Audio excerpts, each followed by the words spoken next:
আমি এই এপিসোডটা একদম পুজোর নিয়ম নিয়েই করতে চাই।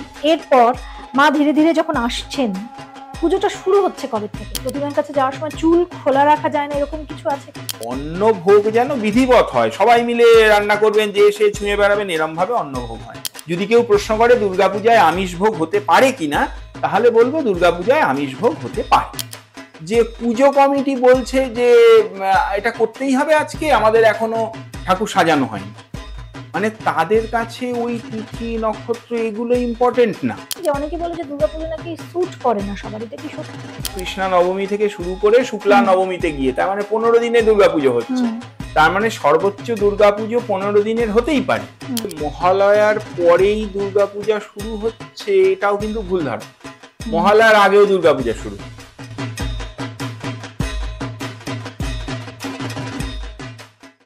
দুর্গাপুজোর আর মাত্র কয়েকটা দিন, কিন্তু আমাদের মনে এখন পুজো পুজো ভাব। বাঙালির জীবনটাই তো মানে একটাকে কেন্দ্র করেই চলে। সারাটা বছর আমরা অপেক্ষা করে থাকি দুর্গাপুজোর জন্য।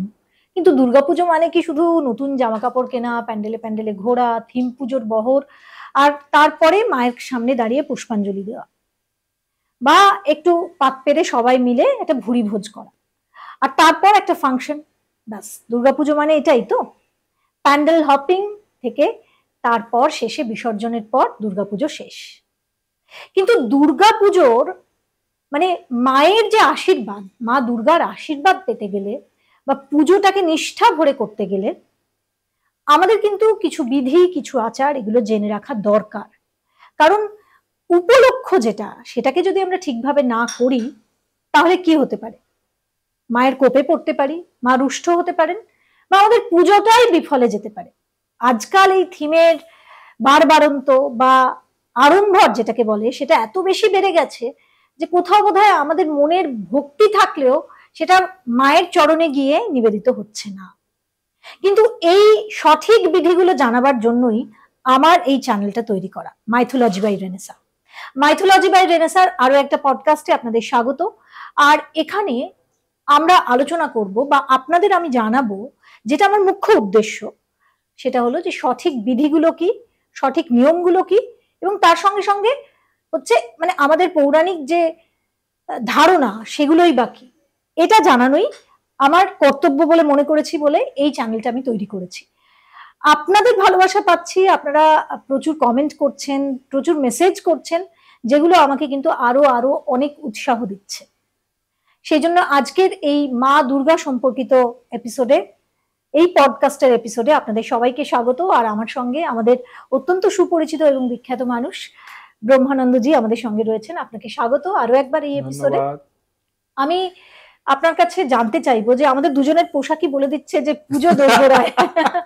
আমাদের মনে পুজোর রং কিন্তু লেগে গিয়েছে একদম। কিন্তু আর পাঁচটা মানুষের সঙ্গে আপনাদের মতন যারা শাস্ত্রজ্ঞ, তাদের তফাৎটা এখানেই যে আপনারা জানেন যে মায়ের আশীর্বাদটা কিভাবে পেতে হয়, আর আমাদের মধ্যে থাকে বেশি আড়ম্বর। আমরা রং চং শো অফ এগুলোতেই বেশি আকৃষ্ট হয়ে পড়ি, কিন্তু নিয়মটা জানি না। কিন্তু অনেকের মনে জানার ইচ্ছে তো থাকে, সঠিক কোথায় জানবো এটাই জানার নেই।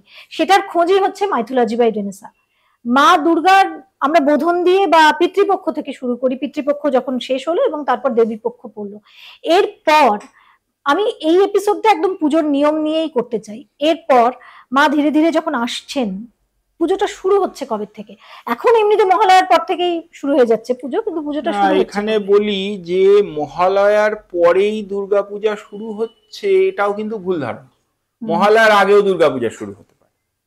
কৃষ্ণা নবম্যাদি কল্পারম্ভ আছে তো শাস্ত্রীয় ব্যবস্থা, এবং মানে মহালয়া তো অমাবস্যা, তার পরের দিন শুক্লা প্রতিপদ, তার আগে কৃষ্ণপক্ষ। এই যে কৃষ্ণপক্ষের নবমী তিথি, এই কৃষ্ণপক্ষের নবমী থেকেও কিন্তু কৃষ্ণা নবম্যাদি কল্পারম্ভ করে দুর্গাপূজার ব্যবস্থা আছে। এবং এখনো কলকাতার বেশ কিছু পুরনো বাড়ি, কিছু রাজবাড়ি, সেই সমস্ত জায়গায় বিধিবৎ তা পালিত হয়। ফলে মহালয়া থেকে দুর্গাপুজো শুরু হচ্ছে, এটা কিন্তু ভুল কথা। দুর্গাপুজো তো কৃষ্ণা নবম্যাদি কল্পারম্ভ যেখানে হচ্ছে, তার মানে সেখানে তো পুজো শুরু হয়ে গেছে। এবং সেই পুজো কৃষ্ণা নবমী থেকে শুরু করে শুক্লা নবমীতে গিয়ে, তার মানে 15 দিনে দুর্গাপুজো হচ্ছে। তার মানে সর্বোচ্চ দুর্গাপুজো 15 দিনের হতেই পারে। তারপরের একটি কল্প থাকছে ওই যে প্রতিপদাদি, শুক্লা প্রতিপদাদি কল্পারম্ভ, যেটা প্রতিপদ থেকে হয়, সেটাও এখানে চল খুব কম, বরং এটার একটা রিফ্লেকশন তবু অবাঙালিদের ওই নবরাত্রির অনুষ্ঠানটার মধ্যে দেখতে পাওয়া যায়। কিন্তু আমাদের পুজো তো 4 দিনের পুজো বলে আমাদের এখানে ওই ষষ্ঠী সপ্তমী আদি কল্পারম্ভ এরকম হচ্ছে। অনেক পুরনো বাড়ি এরকম আমি দেখেছি, যারা আগে দুর্গাপুজো হতো এখন পুজো করতে পারে না, অর্থ বলের থেকেও মানে ধনবলের থেকে অভাব হয়েছে জনবলে। হ্যাঁ, ষষ্ঠী দুর্গাপূজায় জনবল লাগে, কলির অশ্বমেধ তো সাধে বলেনি, জনবল লাগে। এবার এই জনবলের অভাবে লোকে অষ্টমী কল্প, নবমী কল্প এরমও করছে, যে অষ্টমীতে শুরু করে অষ্টমী নবমীর পুজো, বা শুধু অষ্টমীর পুজো, শুধু অষ্টমী কল্পারম্ভ, শুধু অষ্টমী কল্প, শুধু নবমী কল্প, তাও হতে পারে। আমি খুব মানে এখনকার মানুষের, দেখুন আমার এই চ্যানেলে আমি যেমন আচার বিধিগুলো জানাচ্ছি, তেমন মানুষের নিত্য নৈমিত্তিক যে সমস্যাগুলো মানুষ পড়েন বা দ্বিধা দ্বন্দ্বগুলো, সেগুলো কিন্তু ক্লিয়ার করার চেষ্টা করছি। অনেক মানুষই, অনেকে দুর্গাপুজো করতে চায়, কিন্তু কোথাও মনের মধ্যে একটা ভয় থাকে যদি ভুল হয়ে যায়। দুর্গাপুজোর সঙ্গে এরকম কি কিছু ব্যাপার আছে যে ভুল? না দেখুন, এটা যেহেতু একটি মহতী অনুষ্ঠান, না আমি একটু জুড়ে দিই যে অনেকে বলে যে দুর্গাপুজো নাকি স্যুট করে না সবার, এটা কি সত্যি? এইটা দেখুন, আমি যদি আমায় জিজ্ঞাসা করেন, আমি বলবো মনে যদি ভক্তি থাকে তাহলে স্যুট করবে না কেন? মনে তো ভক্তি থাকতে হবে এবং পূজায় বিধি থাকতে হবে, দুটোই থাকতে হবে। শুধু ভক্তিতে যা খুশি তাই করছি সেটাও করা যায় না, এরাও অনেকে আজকাল করে, তো যা খুশি তাই করে বলবে ভক্তি। সবাই তো কথায় কথায় রামকৃষ্ণদেব আর বামদেবের উদাহরণ দেখায়, এরকম দেখালে হবে না। আর বিধি, যদি বিধি ঠিক থাকে এবং ভক্তি থাকে মনে, তাহলে পুজো স্যুট করবে না এটা কেন হবে? পুজো স্যুট করার থেকেও আমার মনে হয় মেজর প্রবলেম হচ্ছে হয় মনে ভক্তি নেই, লোক দেখানো কারবার বেশি, আর তা না হলে বিধিতে কোনো প্রবলেম আছে। তা না হলে পুজো স্যুট না করার সত্যি কোনো কারণ নেই। ৬০০ বছর ধরে কত জায়গায় পুজো হয়ে আসছে, তারা তো করছেন। এটা তো অকাল বোধন। হ্যাঁ, এবার আমরা একদম বোধন থেকে শুরু করি। এই বোধনের নিয়মটা কি? আমরা এখন বিভিন্ন এই হাই রাইজ বিল্ডিং গুলোতে দেখি, বা আবাসনের পুজো যেগুলো, বা থিমের পুজো, বারোয়ারি পুজো, এখানে দেখি জমিদার বাড়ি বা যেগুলো সাবেকি পুজো, বনেদি পুজো, সেখানে হয়তো নিয়মটা নিষ্ঠাভাবে করা হচ্ছে, নিয়ম নিষ্ঠা মেনেই পুজোটা করা হচ্ছে। কিন্তু এই ধরনের জায়গায় আমরা দেখি যে নিয়মগুলো অনেক ক্ষেত্রে স্কিপ করে নেওয়া যায়। মানুষ নিজের মতো করে, মানে আমার এখনো নতুন জামা কেনা হয়নি, আমি এখন যাব কিনতে, তার জন্য এখন বোধন হবে না, বা এইভাবেই শুরু হয়। তো আমারই তো খুব গোলমেলে অভিজ্ঞতা আছে এইসব বিষয়ে, আমি দেখেছি। দেখুন, নিয়মটা বোধনের কি, ষষ্ঠী যুক্ত একটি সন্ধ্যা সেদিন বোধন হবে। এটা কোনো কোনো সময় দেখবেন পঞ্জিকাতে, যার জন্য যেদিন লোকে পঞ্চমী বলছে সেদিন বোধন হচ্ছে সন্ধ্যেবেলা, কারণ ষষ্ঠী যুক্ত সন্ধ্যা। আবার কখনো যেদিন আমরা ষষ্ঠী বলছি সেদিন সন্ধ্যা, এটা তিথি যেমন পড়বে তার উপর ডিপেন্ড করবে। ষষ্ঠী যুক্ত সায়ংকালে বোধন হবে। এটার তো কোনো এদিক ওদিক কায়দা করার আমাদের জায়গা নেই। কায়দা কি করে করব? আমার আয়োজন আমরা যেটা করছি, হ্যাঁ, এরকম বলা যাবে না। আবার আমি কি দেখেছি, নিজেই দেখেছি, সেটা হচ্ছে ঠাকুরমশাইয়ের বিশেষ কাজ ছিল, ঠাকুরমশাই আসে বারোয়ারি পুজোয়, এটা বলেই দিই। আমি বারোয়ারি পুজোকে ছোট করছি না, কিন্তু ব্যাপারটা ঘটনা দেখেছি, আমি নিজে দেখেছি। ঠাকুরমশাই আসেননি, তিনি ফোন করে সেক্রেটারিকে বলেছেন যে সপ্তমীর দিন সকালবেলা একবারে সবটা করে দেবো। একদম ঘটনা, আমি নিজে দেখেছি, মানে এরকম কাণ্ড হয়েছে। আচ্ছা, কখনো কখনো এরমও ঠিক উল্টোটাও হয়েছে, যে পুজো কমিটি বলছে যে এটা করতেই হবে আজকে, আমাদের এখনো ঠাকুর সাজানো হয়নি। মানে তাদের কাছে ওই তিথি নক্ষত্র এগুলো ইম্পর্টেন্ট না। আমি আমার নিজে কলকাতার, মানে সেই বারোয়ারি পুজোটাও আমি জানি, খুব বিখ্যাত পুজো। আমাকে কথাটা তার একজন সেক্রেটারি বলেছিলেন, নাম করব না, যে অষ্টমী নবমীতে খুব ভিড় হয়, সেই জন্যে অষ্টমী নবমীতে সন্ধেবেলা সন্ধে আরতিটা স্কিপ করে দাও। ওই প্রচুর উঠলে, মানে ধোঁয়া উঠলে ছবি তুলতে দর্শকদের অসুবিধা হয়। তো এটা যদি কন্ডিশন হয় তাহলে এমন পূজা না করাই ভালো। আমি এটাই জানতে চাইছি, এক্ষেত্রে শাস্ত্র কি বলছে? মানে এটা তো তাহলে একটা পাপ। নিশ্চয়ই অন্যায় তো। আমি দেবীকে নিয়ে আসছি তার পুজো করার জন্য, অথচ সেখানে আমি যদি শাস্ত্রের এই সমস্ত যেসব বাক্য বা কথা মানুষ বোঝে না সেগুলো ছেড়েও দিই, দিয়ে একটা সোজা কথা বলি যে আমি আমার বাড়িতে খুব করে নেমন্তন্ন করে একজনকে ডেকে এনেছি, ডেকে এনে এবার তাকে সময়ে খেতে দিচ্ছি না, তাকে উপযুক্ত মানে মান সম্মান দেখাচ্ছি না, তাহলে তার কেমন লাগবে? এই সাধারণ বোধটাও তো থাকা উচিত। একদম একদম।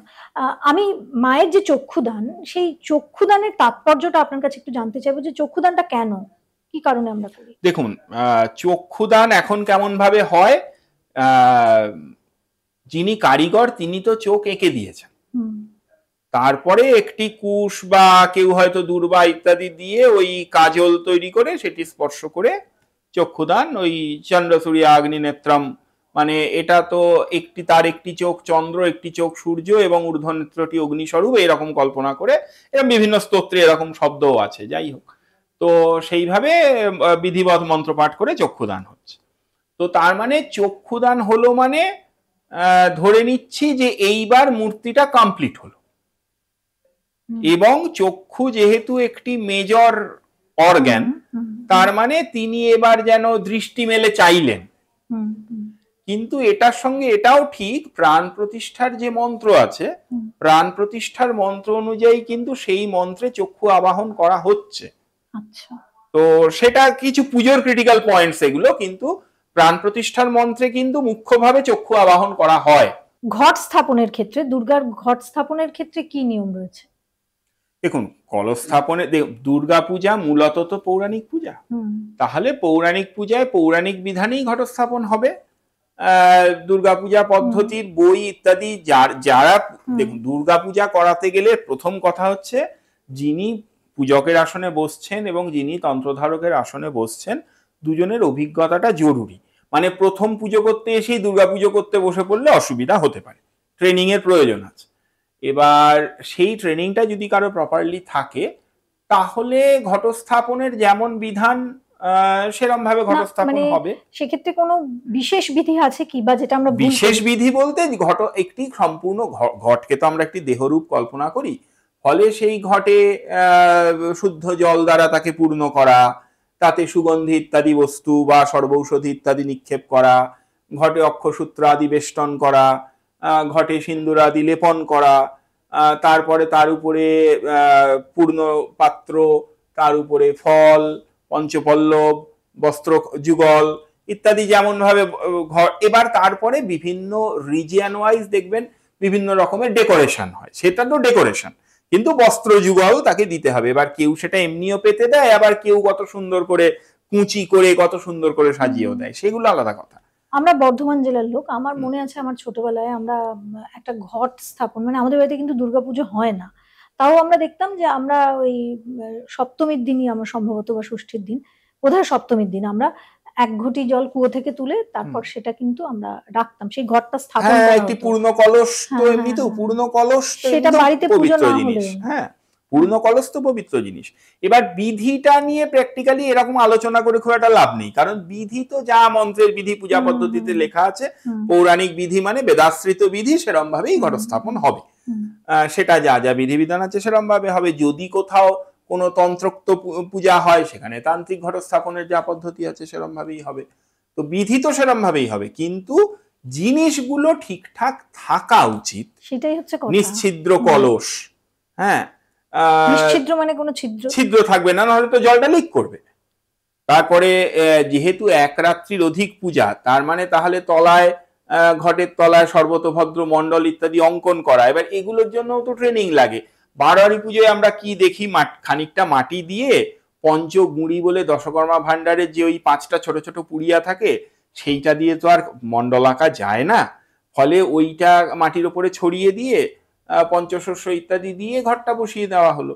কিন্তু এরম ভাবে তো ত্রিরাত্রি বিহিত পূজা হতে পারে না, তো সেই জন্য ওই ট্রেনিং গুলো কিন্তু খুব প্রয়োজন। শুধু সেটা না, ধরুন এই তো গতবারই আমাদের ছিল পুজো, যখন 3 দিনের হচ্ছে, বা অনেকে 3 দিনের পুজোই আমরা এখনো পর্যন্ত পেয়েছি, তো 3 দিনের পুজো আমার তিথি সংক্ষেপ হতেই পারে, সংক্ষেপ হতে পারে, কিন্তু দেখা যাচ্ছে যে পুজোটাকে বাড়িয়ে নেওয়া হচ্ছে, যে না আমি এখন বিসর্জন দেব না, আমি এখন নবমীর পুজো করব না, এইগুলো দেখুন অনাচার হিসাবে গ্রাহ্য হবে? হ্যাঁ, অনাচার হবে না। দেখুন, প্রথম ব্যাপার হচ্ছে যে তিথিতে যে কার্য করা উচিত সেই কার্য তো সেই তিথিতে করতে হবে।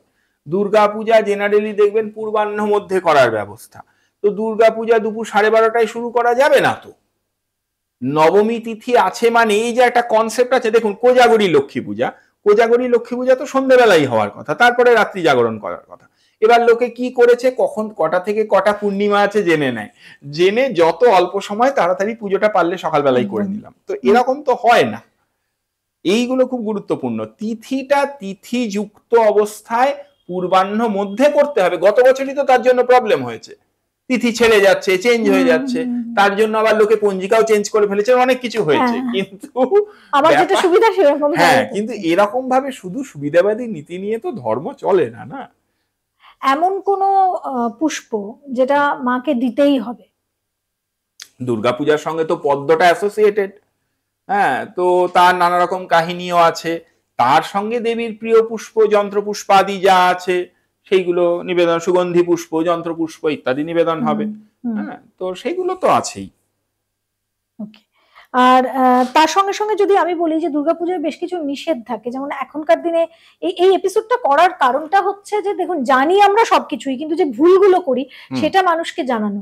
পুজোর প্যান্ডেল বা বিশেষ করে দেখা যাচ্ছে যে কমপ্লেক্সের যে পুজোগুলো কিংবা বারোয়ারি পুজোগুলো, সেখানে কি হচ্ছে, মানুষ চটি পরে জুতো পরে একেবারে ঠাকুরের সামনে চলে যাচ্ছে।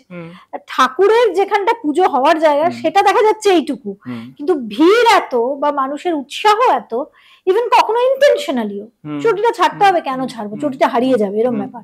এগুলো কি উচিত, নাকি এর একটা নিয়ন্ত্রণ থাকা দরকার? কি করে উচিত বল, দেখুন এই যে একটি কথা নিয়ে অনেক সময় সাধু সন্ন্যাসীরাও হাসাহাসি করেন, যে বড় বড় মন্দিরে লোকে যখন দর্শন করতে ঢোকে তখন দর্শন করতে ঢুকছে ভেতরে বিগ্রহ, আর মনটা পড়ে আছে বাইরে খুলে রাখা জুতোয়।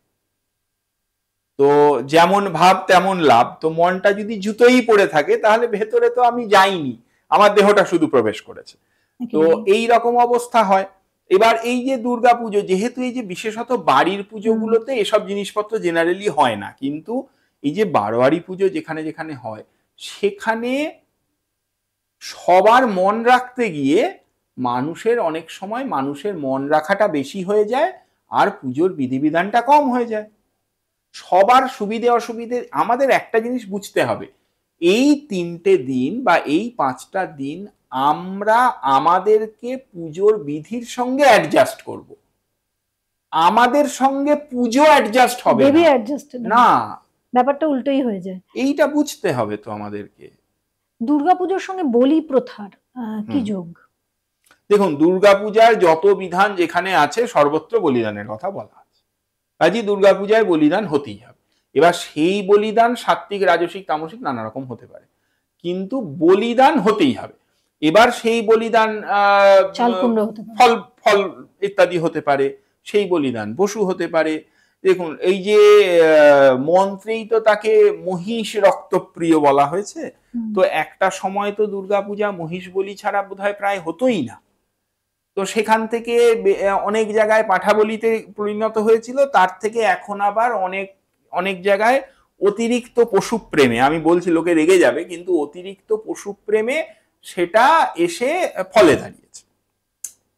এবার মাংসের দোকান বাড়ছে, কিন্তু বলিদানের ক্ষেত্রে অনীহা সেটাও বাড়ছে।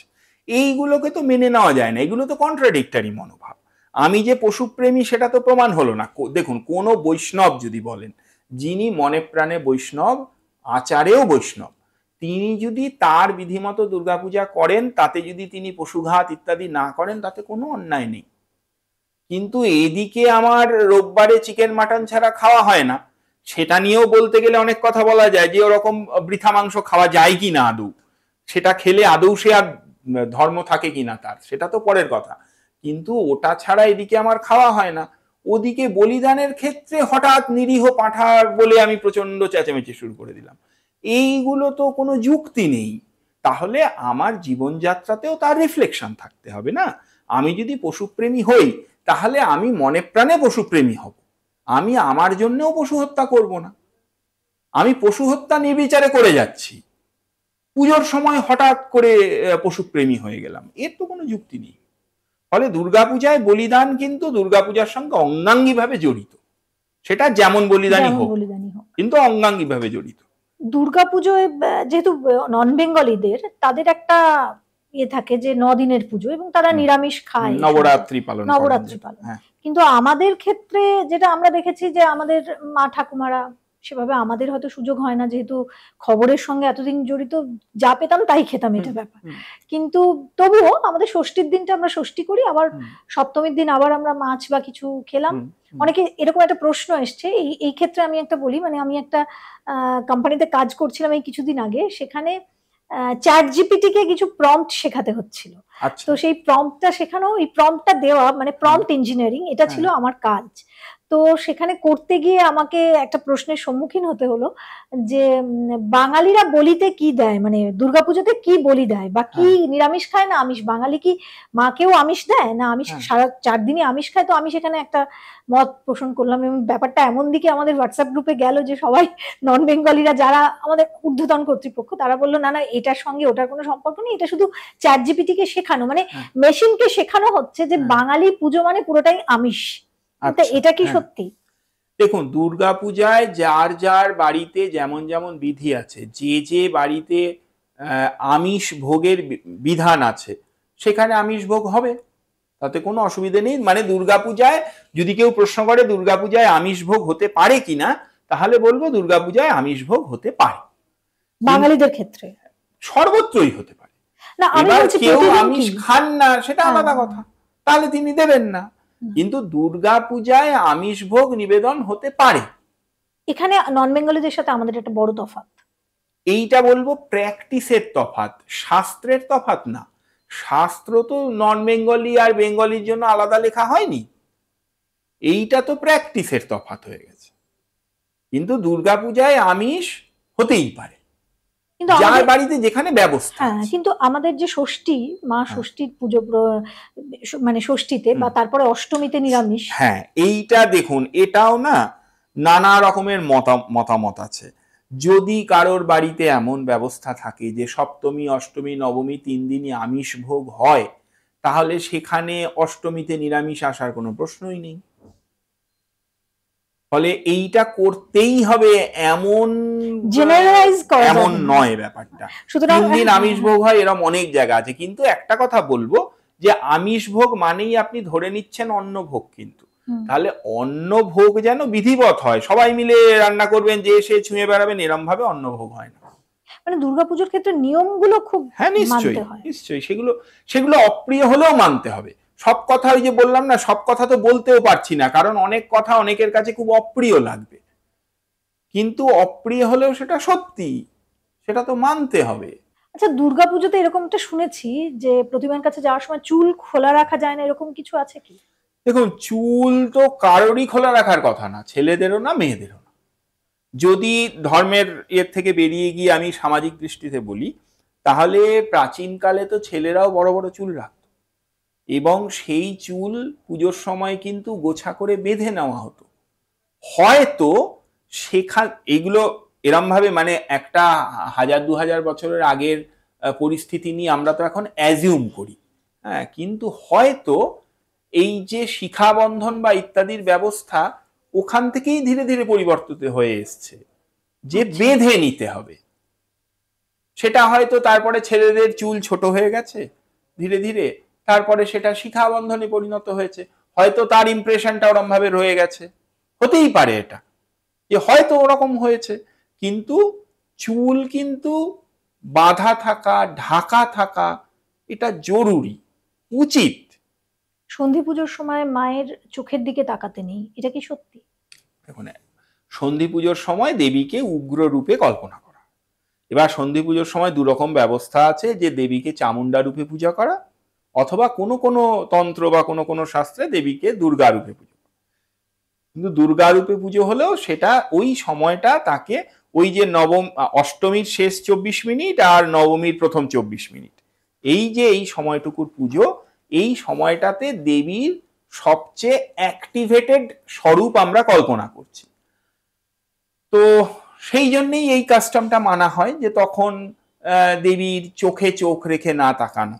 তবে সব কিছুর উপরে একটা অপ্রিয় কথা আছে, সেটা হচ্ছে এই গোটা ব্যবস্থাটা তখনই প্রযোজ্য যদি সেখানে ভগবতীর প্রপার আবাহন এবং পূজা চলে। আমি তাকে প্রপার আবাহন পূজা কিছুই করিনি, তার আগে দুদিন ধরে যা ইচ্ছা তাই করে বেরিয়েছি, আর হঠাৎ সন্ধি পুজোর সময় মা আমার পুজো নিতে চলে তিনি তো আমার পুজো নিতে আসতে বাধ্য নন, তিনি তো আমার খেয়ে বাঁচেন না, এটা বুঝতে হবে। আমার দেওয়া শাড়ি তিনি পরেন না, আমার খেয়েও তিনি বাঁচেনও না, এই বিশ্ব ব্রহ্মাণ্ড তার নখের থেকেও ছোট। তো সেই জন্য সেই জিনিসটা আমাদেরকে বুঝতে হবে যে আমরা যতটুকু করছি আমার দায়, তার দায় নেই কোনো। এখন দুর্গাপুজোর ক্ষেত্রে, কালী পুজোর ক্ষেত্রে তো মানে ভীষণ ভাবেই দেখি, কিন্তু দুর্গাপুজোতেও এখন মদ্যপানের একটা ভীষণ চল। মানে দুর্গাপুজো মানেই এখন একসাথে একজোট হওয়া এবং তারপর মদ্যপান করা, এটা আমাদের শাস্ত্রটা হওয়া উচিত। ওই কদিন হওয়া উচিত ছিল যে সে সংযমে থাকবে, ওই কদিন সে প্রচন্ড নিষ্ঠায় থাকবে। তবে দেখুন, এটা তো বাঙালির একটা সৌভাগ্য যে সে দুর্গাপুজো করার চান্সটা পেয়েছে, এটা তো সৌভাগ্য হিসেবে গণনা করা উচিত ছিল। কিন্তু কোথায় দুর্গাপুজো, সবটাই তো দুর্গোৎসব। আমি সত্যি কথা বলতে আমি কলকাতায় এই জিনিসটা দেখেছি ব্রহ্মানন্দজি, কিন্তু দিল্লিতে সিআর পার্কে আমি যখন যাই ভীষণ সিরিয়াস। এবং সেখানে এই প্রজন্মের ছেলেমেয়েরা পর্যন্ত তারা হয়তো তাদের পোশাক আশাক সবকিছুই আধুনিক, কিন্তু নিষ্ঠা বা যে একটা আত্মিক বন্ধন পুজোর সঙ্গে, সেটা কিন্তু ভীষণ, আমার মনে হয় যে জিনিসটা খুব সহজলভ্য সেটাকে আমরা খুব অপচয় করে ফেলি বা টেকেন ফর গ্রান্টেড করে ফেলি। আমরা এত বড় সুযোগটা হাতে পেয়ে গেছি, তো সেই জন্য আমরা সুযোগটা হারাই, এটাই হচ্ছে কথা। বলছে বারবার যে কলিতে অশ্বমেধ যজ্ঞের ফল হয়, কলিতে অশ্বমেধ যজ্ঞ নিষিদ্ধ, দুর্গাপূজা করলে নাকি অশ্বমেধ যজ্ঞের ফল হয়। তাই যদি হয় তাহলে সেই সুযোগ পেয়ে হারাচ্ছি কেন? কিন্তু ওই থিম থেকে শুরু করে সবকিছুই তো আলটিমেটলি পুজোটাকেই ঘেঁটে দেওয়া। তাই তো। এবার সাধারণ একটা বাচ্চা, আপনি ভাবুন আমাদের আপনাদের ছোটবেলার কথা, বাবা মারা ছোটবেলায় ছোট বাচ্চাদের নিয়ে গিয়ে দুর্গা ঠাকুর চেনাতেন, ওই দেখো 10টা হাত, ওই যে অসুরে। এখন তো এমনও পুজো আছে সেখানে গিয়ে আপনি মা দুর্গার 10টা হাতও দেখাতে পারবেন না। আমি তো নিজে এমন দুর্গা ঠাকুর দেখেছি মহিষাসুর দুর্গা ঠাকুরের পাশে দাঁড়িয়ে বাঁশি বাজাচ্ছে, তো কি শিখছে? এটা কি? এটা আসলে দুর্গা মূর্তি কি? মহিষাসুর যদি বাঁশি বাজান তাহলে তিনি বাজাতেই পারেন, তিনি অত বড় রাজা ছিলেন, এতদিন ত্রিলোকের অধিপতি ছিলেন, তিনি কি কোনোদিন বাঁশি বাজাননি? সেটা নিয়ে আমার বক্তব্য না। আমার বক্তব্য হচ্ছে দুর্গা মূর্তিতে কি মহিষাসুর বাঁশি বাজাবেন? এটা তো তার কাজ ছিল না। ওই যেটা মানে এত বেশি পেয়ে গেলে যে সুযোগটা আমরা পাচ্ছি সেটার অপব্যবহার হয়তো করে ফেলছি। কিন্তু পুজোর ক্ষেত্রে নিয়ম নিষ্ঠা মানাটা, এটা যদি না করতে পারি আমার মনে হয় সেক্ষেত্রে পুজোটা না করাই ভালো। অবশ্যই, এটা তো অন্যায়, সেটা না। আমার একদম শেষ একটা প্রশ্ন, যে এমন কিছু আচার, এমন কিছু বিধি যেটা দুর্গাপুজোতে মানলে একদম অব্যর্থ ফল মেলে। দেখুন, দুর্গাপুজোতে না এরকম ছোট্ট করে টোটকা দেওয়া সম্ভব না, সত্যি কথা বলতে।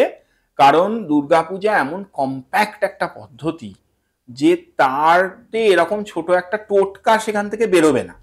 তবুও যেটা বলতে পারি দুটো কথা, যে এই 5টা সারা বছর তো যা খুশি খাওয়া, যা খুশি করার জন্য পড়ে আছে, তো এই 5টা দিন যদি কোনো ব্যক্তি সংযমে শুদ্ধভাবে থাকতে পারেন সেটা চেষ্টা করুন। মানে শুদ্ধ মানে সেক্ষেত্রে নিরামিষ? হ্যাঁ, সাত্বিক আহার গ্রহণ করবে। কিন্তু মা তো আমিষ। সেটা তো যার বাড়িতে হচ্ছে তার সেইখানে মায়ের ওই প্রসাদ যখন বেরিয়ে আসবে তখন ওটা প্রসাদ, প্রসাদের আমিষ নিরামিষ নেই, কিন্তু সেটা তো প্রসাদ, ভগবতীর প্রসাদ, সে তো মহাপ্রসাদ, সেটা নিয়ে কোনো বক্তব্য নেই। কিন্তু সাধারণভাবে সাত্বিকভাবে থাকা প্র্যাকটিস করতে হবে। এই যে অঞ্জলিটা দিতে কেউ কিচ্ছু করেনি, ঠিক আছে, কিন্তু বাঙালির তো একটা চালু কাস্টম আছে অষ্টমীর দিন অঞ্জলি দিতে যাওয়া। আচ্ছা, এই যে অষ্টমীর দিন অঞ্জলি দিতে যাচ্ছি, অঞ্জলি দিতে গিয়ে মনটাও তো একাগ্র করছি না, এদিক ওদিক তাকাচ্ছি, ফ্ল্যাট পাশের অমুকের ফ্ল্যাটের লোকটা কি জামা কাপড় পরে এসছে, হ্যাঁ, তো এই সমস্ত দেখছি, তার দাম নিয়ে তখন মনে মনে ভাবছি, নতুন গয়না তার দেখা গেল কিনা, আগের বছর তো এই গয়নাটা পরতে দেখিনি। তো এই সমস্ত ভেবে গেলে কি কাকে অঞ্জলি দিচ্ছি? আমার মন তো যেমন ভাববে তেমনই, তো তাহলে আমি তো ওই লোকটাকে পুজো করছি, তো সেটা নেই। তারপরে তো আজকাল তো মন্ত্রতন্ত্র লোকজন চেঞ্জ করে ফেলছে, শর্টে করুন, মন্ত্র নিয়ে সব আপত্তি। শুধু সেটা নয়, শর্টে করুন। হ্যাঁ, তো এই সমস্ত করলে হবে না। দেখুন, আপনি একটা দেশে বাস করেন, সেই দেশের একটা সংবিধান আছে, যে কোনো একটা দেশ। এবার আপনার যদি সেই দেশের সংবিধান একদম পছন্দ না হয়, তাহলে আলটিমেট উপায় হচ্ছে আপনি সেই দেশে থাকবেন না, পুজোটা না করাই ভালো। আপনি ওই দেশে থাকবেন আর সংবিধান মানবেন না, তাহলে আপনি জেলে যাবেন। এটাই তো সোজা হিসেব। দেখুন, আমি শেষ প্রশ্ন বলেছিলাম, কিন্তু এটা আমার হঠাৎ করে মনে এলো, এটা কোনো অন্য কোনো সম্প্রদায়কে কোনো আঘাত করা নয়। নিশ্চয়ই আমাদের দুর্গাপুজো একটা সম্প্রীতির উৎসব, যেখানে প্রচুর মানুষ আসেন, কিন্তু পুজোর যে আচার, পুজোর যে বিধি, মানে যেমন যজ্ঞ, হোম, এগুলো যখন হয়, সন্ধি পুজো, এখানে অন্য ধর্মের মানুষ আমাদের ওই বিধিগুলোতে কতটা একেবারে সংযুক্ত হতে পারবে। মানে আমি বলছি যে সন্ধি পুজোর যে প্রদীপ, সেই প্রদীপ জ্বালানোতে অন্য সম্প্রদায়ের মানুষের আসার ক্ষেত্রে আমাদের শাস্ত্র কি বলছে? দেখুন, এরম বচন খুঁজলে পাওয়া যাবে, তন্ত্রে এরকম বচন আছে যে ম্লেচ্ছা দিয়েও দুর্গাপূজা করার অধিকারী। কিন্তু এই অধিকারী শব্দটার মানেটা বুঝতে হবে। এই অধিকারী মানে সে পুজো করে ফেলবে তা নয়। পুজোটা পৌরাণিক পুজোটা ব্রাহ্মণ পুরোহিত দিয়েই করাতে হবে, এবং তারাই নিষ্ঠা ভরে সমস্ত কাজকর্মগুলো করবে। কিন্তু অঞ্জলি বা এতে দিতে কোনো বাধা নেই। কিন্তু এই যে মানে ভক্তি নিবেদন বা পুজোর সঙ্গে অ্যাসোসিয়েটেড থাকা, সেটাতে স্মার্তভাবে দেখলে বাধা আছে। কিন্তু তন্ত্রের এরকম বেশ কিছু বচন আছে যাতে ম্লেচ্ছ ইত্যাদি ব্যক্তিও দুর্গাপূজা করতে পারেন, এরকম কথা বলা হয়েছে। তাহলে তারা আয়োজন করতেই পারেন, কিন্তু পুজোর জায়গাটার শুদ্ধতা রক্ষা করতে হবে। ওখানে গিয়ে খুব বড় বিপ্লবী হয়ে গেলে হবে না। মানে আমি বলছি যে সন্ধি পুজোর প্রদীপ জ্বালানো হোক বা, দেখুন, প্রদীপ জ্বালানোটা কিন্তু খুব একটা হালকা কাজ নয়। ওই যে 108টি প্রদীপ, ওই যে দীপমালা দেবীকে উৎসর্গ করবেন, তো দেবীকে উৎসর্গ করছেন তো ওই দীপজ্যোতি, তো তার তো শুদ্ধতা প্রয়োজন। ওটা তো কোনো প্রদীপ জ্বালানোর কম্পিটিশন বা আলো জ্বালানো নয়। দুর্গা সন্ধি পূজায় বা কালী পূজার সময় রাত্রিবেলা এই যে অষ্টোত্তর শতসংখ্যক প্রদীপ প্রজ্বলন, এটা আলো জ্বালানো বা বাতি জ্বালানো নয়, এইটা বুঝে নিতে হবে। সুতরাং আমাদের ধর্মের উদারতা রয়েছে, কিন্তু আমাদের ধর্মের যে বিধিগুলো রয়েছে, হিন্দু ধর্ম অনেক বেশি উদার, কিন্তু তবুও তার একটা পুজো করার ক্ষেত্রে কিছু নিয়ম নিষ্ঠা রয়েছে। সেখানে আমরা কাউকে অসম্মান না করেও নিজেদের নিয়মগুলোকে সংযুক্ত যাতে রাখতে পারি, ধরে রাখতে পারি, কারণ এটা আমাদের পরম্পরা। দুর্গাপুজো আমাদের আমরা বলতে পারি জেনারেশন ওয়াইজ আস্তে আস্তে এগিয়ে চলেছে। তো এই পরম্পরাটাকে, এই গর্বের জায়গাটাকে রক্ষা করার দায়িত্ব কিন্তু আমাদের এবং আমাদের পরের প্রজন্মের। সেটাকে যেন আমরা রাখতে পারি, নিশ্চয়ই কাউকে অসম্মান না করে, প্রতিটি মানুষকে সম্মান জানিয়েও নিজের জিনিসটাকে আঁকড়ে রাখা কিন্তু যায়। তার একটা আর্ট আছে। এই আর্টটা বা এই লিমিটটা অন্যদের বোঝানোটাও আমাদের দরকার। সুন্দরভাবে বোঝানো যেতেই পারে। যাই হোক, আজকের এই এপিসোডটা আমি এখানেই শেষ করছি। আরো একটা আমাদের এপিসোড আসছে, যে এপিসোডে মা দুর্গা সম্পর্কে আরো বিস্তারিত আপনারা জানতে পারবেন। কিন্তু এখানে শুধুমাত্র যে ভুলগুলো আমরা করি জেনে অজান্তে, সেটা ধরিয়ে দেওয়ার জন্য এই এপিসোডটা। সবাই ভালো থাকবেন, কমেন্টে লিখবেন আপনাদের সঙ্গে যদি এরকম কোনো অভিজ্ঞতা হয়ে থাকে। এবং একটা কথা সবসময় মনে রাখবেন, যেটা শুরুতেই বললাম, যে আমাদের হিন্দু ধর্ম অনেক বেশি উদার, আমরা অনেক বেশি আধুনিক। তো সেক্ষেত্রে কাউকে কোনো রকম আঘাত না করে নিজের আচার এবং নিজের বিচার দিয়ে প্রতিটি কাজ করবেন, কমেন্টটাও সেভাবেই করবেন। সবাই ভালো থাকবেন। আজকের এপিসোডটা এখানেই শেষ করি। এই পডকাস্টটা কেমন লাগলো সেটা জানান, আর দিকে দিকে শেয়ার করে দিন, যাতে আমরা যে ছোট ভুলগুলো করি সেই ভুলগুলো যাতে শুধরে নিতে পারি। সবাই ভালো থাকবেন। নমস্কার। নমস্কার।